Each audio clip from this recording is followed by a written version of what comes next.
Hello viewers, আপনাদের সবাইকে স্বাগতম। আপনারা দেখছেন এডিট মাস্টার প্রো। আপনারা যারা ফটোশপের কাজ শিখতে যাচ্ছেন, ফটোশপ সম্বন্ধে জানতে যাচ্ছেন, একবারে সঠিক জায়গায় চলে এসেছেন। এখানে আমরা নিয়মিত ফটোশপের টিউটোরিয়াল দিয়ে থাকি। হ্যালো ভিউয়ার্স, আপনারা হয়তো ডিএসএলআর ব্যবহার করেন, কিন্তু অনেক ক্ষেত্রে দেখা যায় আপনার ক্যামেরার লেন্সটি যদি প্রাইম লেন্স না হয়ে জুম লেন্স কিংবা ওয়াইড অ্যাঙ্গেল লেন্স হয়, তো আপনার ক্যামেরা থেকে কোনো পিকচারের ব্যাকগ্রাউন্ড ব্লার করতে পারবেন না। এছাড়াও যদি আপনার লেন্সটি প্রাইম লেন্স হয় কিন্তু কম দামের প্রাইম লেন্স দিয়ে খুব একটা ব্লার করা যায় না। এছাড়াও আপনারা যদি ভিডিও ক্যামেরা ব্যবহার করেন, তাহলে আপনার ভিডিও ক্যামেরা দিয়ে বা যে কোনো ক্যামেরা দিয়ে আপনারা ব্লার করতে পারবেন না। এক্ষেত্রে আপনার একমাত্র ভরসা হচ্ছে ফটোশপের মাধ্যমে ব্লার করা। আপনারা কিভাবে ফটোশপের মাধ্যমে ব্যাকগ্রাউন্ড ব্লার করতে পারেন এ সম্বন্ধে আজকে আমি বলবো। কথা না বাড়িয়ে মূল বিষয় শুরু করা যাক।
আমাদের সাথে থাকার জন্য ধন্যবাদ।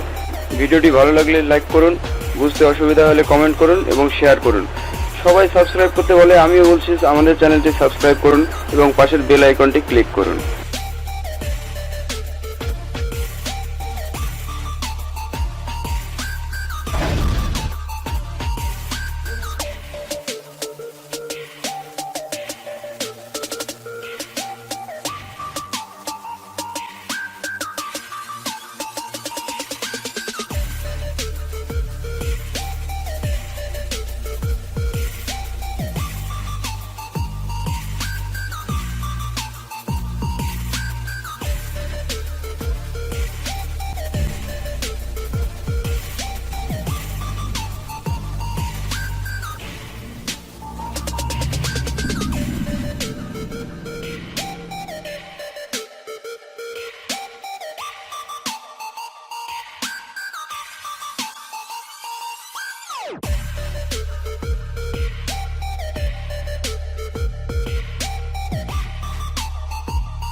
আমাদের সাথে থাকার জন্য ধন্যবাদ।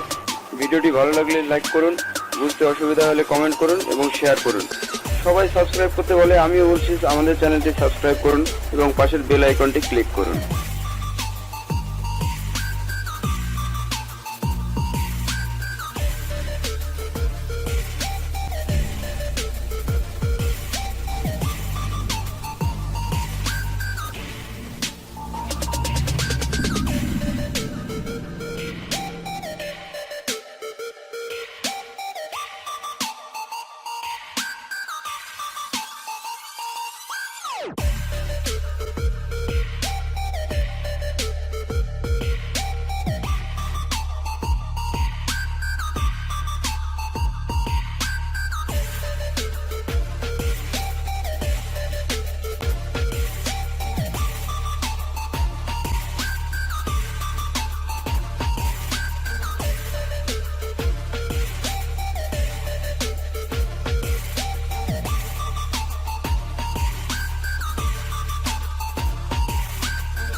আপনারা নিশ্চয়ই দেখতে পাচ্ছেন আগের পিকচারের থেকে এডিটিং করার পর নতুন পিকচারটির ব্যাকগ্রাউন্ড অনেক ব্লার হয়ে গেছে। ইচ্ছা করলে আপনারা এভাবে ফটোশপের মাধ্যমে ব্যাকগ্রাউন্ড ব্লার করতে পারেন। তো ভিউয়ার্স, আজকে এ পর্যন্তই, দেখা হবে অন্য কোনো ভিডিওতে। সবাই ভালো থাকবেন, ধন্যবাদ। আমাদের সাথে থাকার জন্য ধন্যবাদ। ভিডিওটি ভালো লাগলে লাইক করুন, বুঝতে অসুবিধা হলে কমেন্ট করুন এবং শেয়ার করুন। সবাই সাবস্ক্রাইব করতে বলে, আমিও বলছি আমাদের চ্যানেলটি সাবস্ক্রাইব করুন এবং পাশের বেল আইকনটি ক্লিক করুন।